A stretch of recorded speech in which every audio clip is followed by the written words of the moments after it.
Assalomu alaykum, hurmatli tomoshabinlar. Bugun men pensionerlar uchun juda muhim mavzuni tushuntirib beraman. 2026 yilda ayrim pensionerlar ba'zi to'lovlarni to'lamasliklari yoki kamroq to'lashlari mumkin. Bu gap har bir nafaqadagi inson, ularning farzandlari va uy-joyi, yer uchastkasi yoki boshqa mol-mulki bor oilalarga bevosita tegishli. Chunki ko'pchilik imtiyoz borligini bilmaydi. Bilganlar esa hujjat topshirmagani uchun baribir to'lab yuradi. Videoni oxirigacha ko'ring.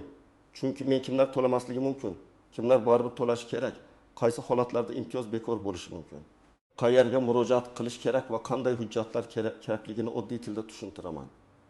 Hozirning o'zida kanalga obuna bo'ling va videoga like bosing. Chunki bunday ma'lumotlar aynan vaqtida eshitilganda odamni ortiqcha xarajatdan saqlab qoladi. Men avvalo asosiy masalani aniq qilib olay. Pensioner bo'lishning o'zi har doim hamma to'lovlardan ozod bo'lish degani emas. Ko'p odamlar men pensionerman, demak soliq ham to'lamayman, kommunal to'lov ham to'lamayman, jarima ham menga tegishli emas deb o'ylaydi. Bu noto'g'ri tushuncha. Qonunchilikda imtiyozlar bor, lekin ularning chegarasi, sharti, muddati va qo'llanish tartibi mavjud. Oldin ko'p holatlarda pensionerlar imtiyozni olish uchun alohida murojaat qilmasdan davlat o'zi biladi-ku deb kutishardi. Lekin amaliyotda shunday bo'ladiki, soliq bazasida siz haqingizdagi ma'lumot to'liq chiqmasa, uy sizning nomingizda bo'lsa-yu pensiya maqomiga tizimda ko'rinmasa, yoki sizning nomingizda bir nechta obyekt bo'lsa, imtiyoz avtomatik qo'llanmasligi mumkin. Natijada pensioner odamga soliq qarzi chiqadi. Keyin pensiya hisoblanadi. Ba'zida esa odam buni kech bilib qoladi.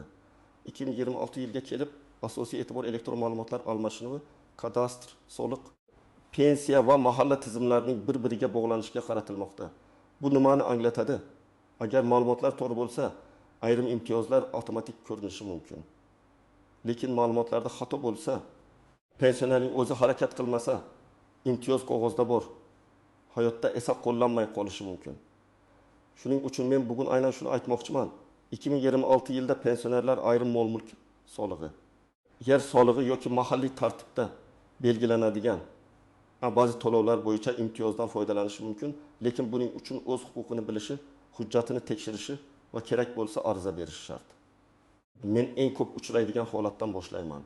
Pensionerning o'z nomida kvartira yoki uy bor.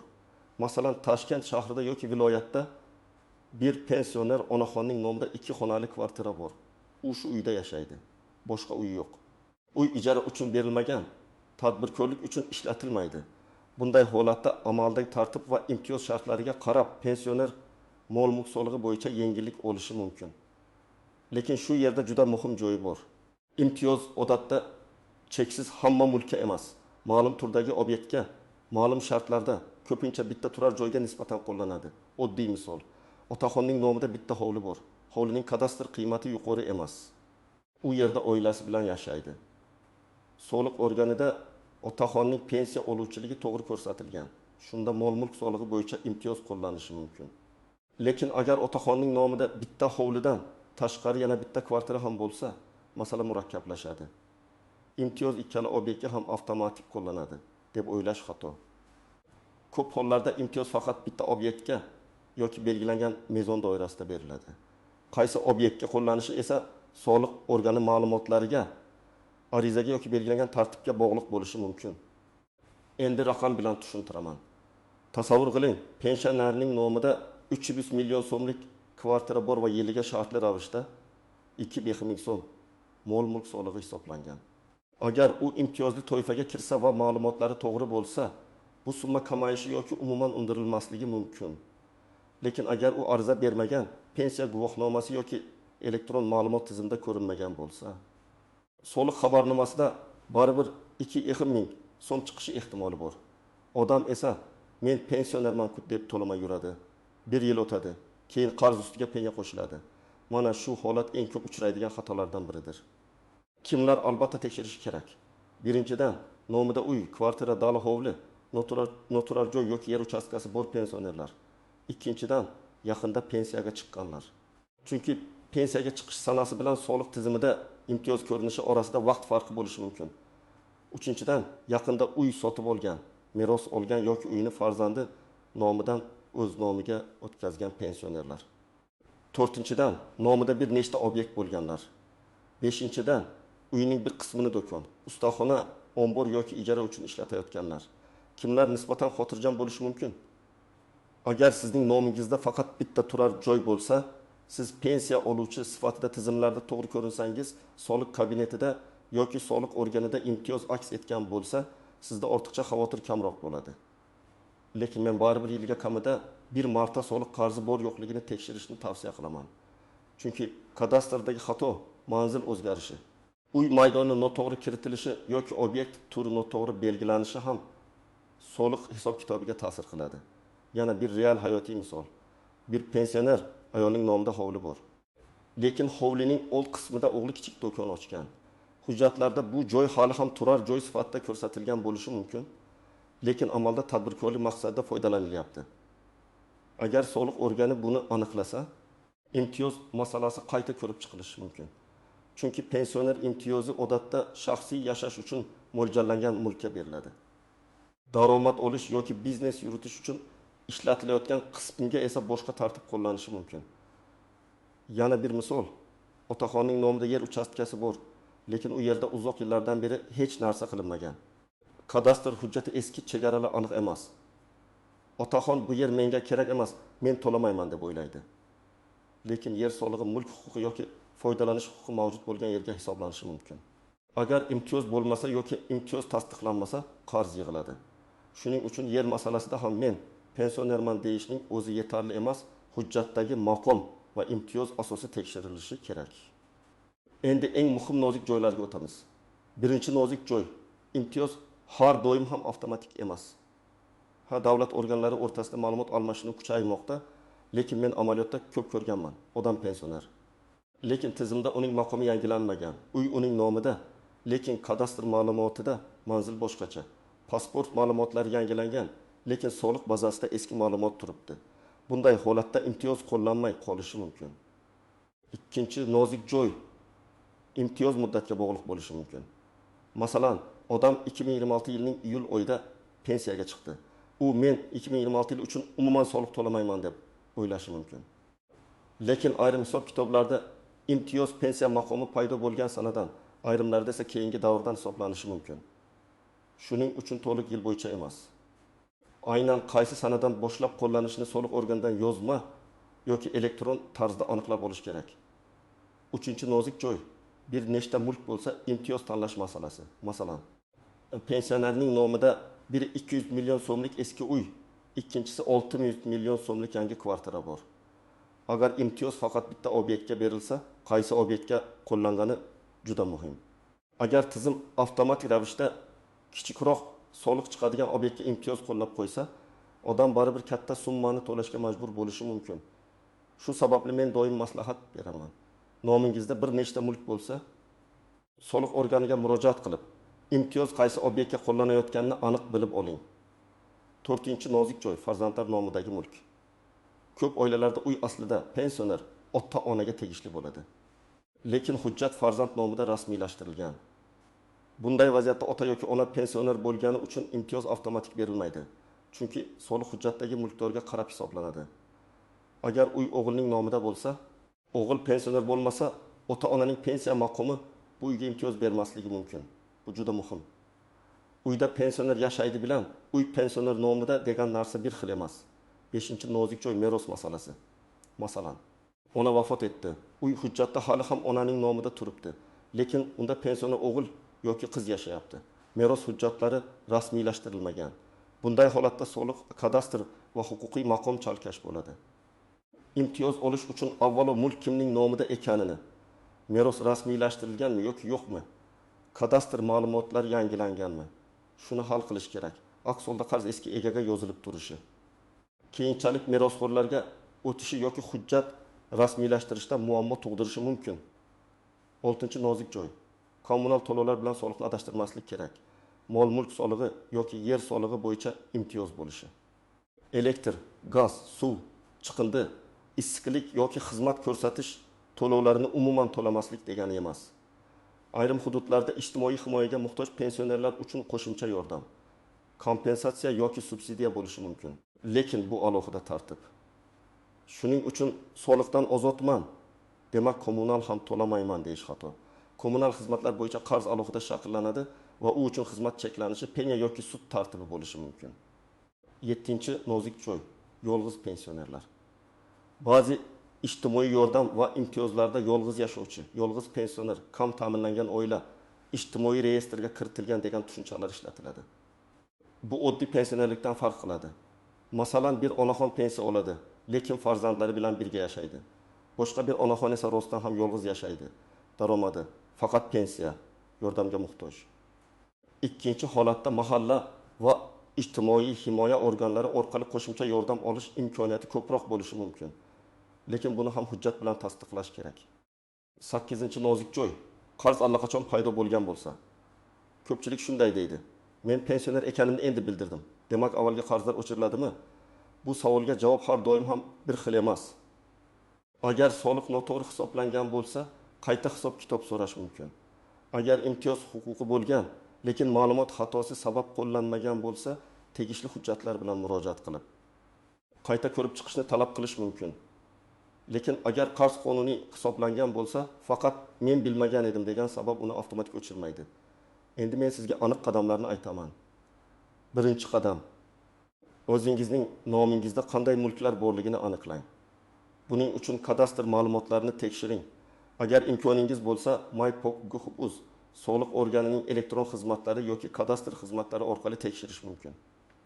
Agar internetdan foydalanmasangiz, farzandingiz, nabirangiz yoki ishonchli tanishingizdan yordam so'rang. Eng muhimi, menimcha menda bitta uy bor deb taxmin qilmang. Hujjat bo'yicha tekshiring. Ikkinchi qadam. Soliq qarzingiz va hisoblangan summalarni tekshiring. Soliq organining shaxsiy kabineti, mobil ilovalar, bank ilovalari yoki tuman soliq inspeksiyasi orqali mol-mulk solig'i va yer solig'i bo'yicha qarz bor yo'qligini biling. Agar summa chiqqan bo'lsa, darhol vahimaga tushmang. Avval so'rang, bu qaysi obyekt uchun, qaysi yil uchun, imtiyoz qo'llanganmi yoki yo'qmi? 3-qadam. Pensiya maqomingiz tasdiqlovchi hujjatlarni tayyorlang.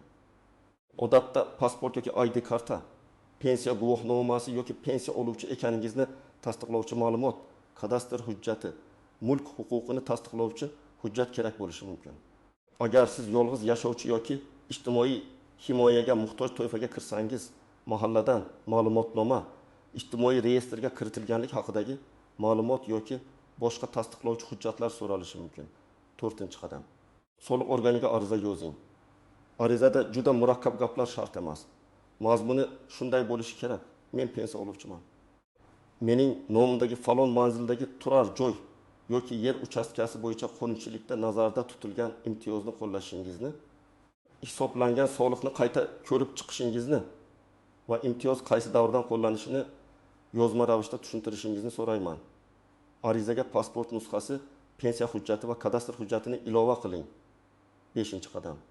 Agar nomingizda bir nechta mulk bo'lsa, albatta yozma ravishda so'rang. Masalan, mening nomimda 2 obyekt mavjud. Imtiyoz qaysi obyektga qo'llanayotganini ma'lum qilishingizni so'rayman. Bu juda muhim. Chunki keyin men bilmagan edim deb yurmaslik uchun oldindan aniqlik kiritish kerak.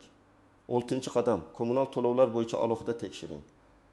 Agar sizning pensiyangiz kam bo'lsa, yolg'iz yashasangiz, nogironlik bo'lsa yoki oilaviy ahvolingiz og'ir bo'lsa, mahallaga, ijtimoiy himoya bo'limiga yoki tegishli xizmat ko'rsatuvchi tashkilotlarga murojaat qiling. Ba'zi yordamlar soliq orqali emas, ijtimoiy yordam tizimi orqali beriladi.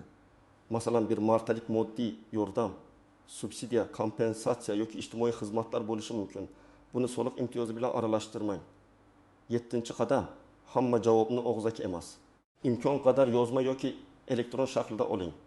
Telefon orqali sizda imtiyoz bor deyishdi deb xotirjam bo'lmang. Ertaga boshqa xodim keladi, tizimda boshqa ma'lumot chiqadi. Shuning uchun ariza raqami, javob xati, elektron murojaat raqami, skrinshot yoki rasmiy ma'lumotni saqlab qo'ying. 8-qadam. Agar sizga noto'g'ri hisoblangan deb o'ylasangiz, qayta hisob-kitob talab qiling. Men rozi emasman deyishning o'zi yetarli emas. Sababini ko'rsating. Pensiya oluvchiman. Obyekt turar joy. Imtiyoz qo'llanmagan. Davr noto'g'ri olingan, maydon noto'g'ri kiritilgan. Obyekt menga tegishli emas yoki allaqachon sotilgan. Har bir sababga hujjat ilova qiling. 9-qadam. Uy yoki yer sotilgan bo'lsa, kadastr va soliq bazasida o'zgarganini tekshiring. Ba'zan odam uyni sotadi, lekin soliq hali ham eski egaga keladi. Ayniqsa pensionerlar buni kechiradi. Shuning uchun notariusda bitim bo'lganidan keyin ham kadastr va soliq bazasida yangi egasi ko'ringanini tekshirish kerak. 10-qadam, farzandlaringiz bilan ochiq gaplashing. Ko'pincha ota-onaning nomida bir nechta mulk bo'ladi. Lekin undan farzandlar foydalanadi. Soliq xabarnomasi esa pensioner ota-onaga keladi. Agar farzand do'kon qilayotgan bo'lsa, ijara olayotgan bo'lsa yoki uy uning manfaatida ishlatilayotgan bo'lsa, xarajat masalasini oilada adolatli hal qilish kerak. Chunki hujjatda kimning nomi tursa, davlat oldidagi javobgarlik ko'pincha o'sha odamga keladi. Men yana bir narsani alohida ta'kidlayman. 2026 yil uchun tayyorgarlikni 2026 yil oxirida emas, oldindan boshlash kerak. Yil boshida yoki soliq xabarnomalari chiqa boshlagan paytda tekshirsangiz, xatoni tuzatish osonroq bo'ladi. Agar bir necha yil kutib yuborsangiz, qarz, penya, hujjat, meros, kadastr, sud masalalari bir-biriga qo'shilib, oddiy imtiyoz masalasi katta muammoga aylanadi. Yana bir hayotiy vaziyatni olaylik. Pensioni otaxon 2026 yil mart oyida soliq ilovasida 1,8 ming so'm qarz ko'rdi. U darhol to'lamadi. Avval tuman soliq inspeksiyasiga bordi. Ma'lum bo'ldiki, uning nomida avval sotilgan kichik dala hovli hali ham bazada turibdi. Notarius hujjati bor, lekin soliq ma'lumoti yangilanmagan. Otaxon ariza yozdi. Oldi sotdi shartnomasini ilova qildi. Natijada qarz qayta ko'rib chiqildi. Agar u shunchaki qarz chiqibdi deb to'lab yuborganda, keyin pulni qaytarish uchun yana alohida ovora bo'lardi. Boshqa misol. Pensioni onaxonning nomida bitta kvartira bor, lekin soliq tizimida uning pensiya maqomi ko'rinmagan. U pensiya guvohnomasi, ID karta va kadastr hujjati bilan murojaat qildi. Natijada imtiyoz qo'llandi va hisoblangan summa kamaytirildi. Bu yerda asosiy sabab shuki, huquq borligini bilishning o'zi yetmaydi, uni tizimda ko'rsatish ham kerak. Yana bir misol. Otaxonning nomida 2 ta uy bor edi. U imtiyoz bor deb o'ylab hech narsa tekshirmadi. Keyin ma'lum bo'ldiki, imtiyoz kichik eski uyga qo'llangan, katta yangi uy uchun esa soliq to'liq hisoblangan. Agar u yil boshida soliq organiga murojaat qilganida, qaysi obyektga imtiyoz qo'llanishi masalasini aniqlashtirgan bo'lardi. Demak, bir nechta mulk bor pensionerlar albatta faol bo'lishi kerak. Xulosa qilib aytaman, 2026 yilda pensionerlar ayrim to'lovlar, ayniqsa mol-mulk solig'i va yer solig'i bo'yicha imtiyozlardan foydalanishlari mumkin. Lekin bu hamma pensioner ham hamma narsadan ozod degani emas. Imtiyoz mulk turiga, mulk soniga, foydalanish maqsadiga, hujjatlarning to'g'riligiga va tizimdagi ma'lumotlarga bog'liq. Siz bugunoq 3 narsani tekshiring. Nomingizda qanday mulk bor, soliq qarzingiz bormi, pensiya maqomingiz va imtiyozingiz tizimda ko'rinayaptimi? Agar tushunarsiz summa chiqsa, darhol hujjatlaringiz bilan soliq organiga murojaat qiling va yozma izoh so'rang. Agar bu mavzu sizga foydali bo'lgan bo'lsa, videoga like bosing, kanalga obuna bo'ling va izohlarni yozing. Sizning hududingizda pensionerlarga qanday imtiyozlar qo'llanyapti? Soliq yoki kommunal to'lovlar bo'yicha muammo bo'lganmi? Sizning fikringiz boshqa pensionerlarga ham yordam berishi mumkin.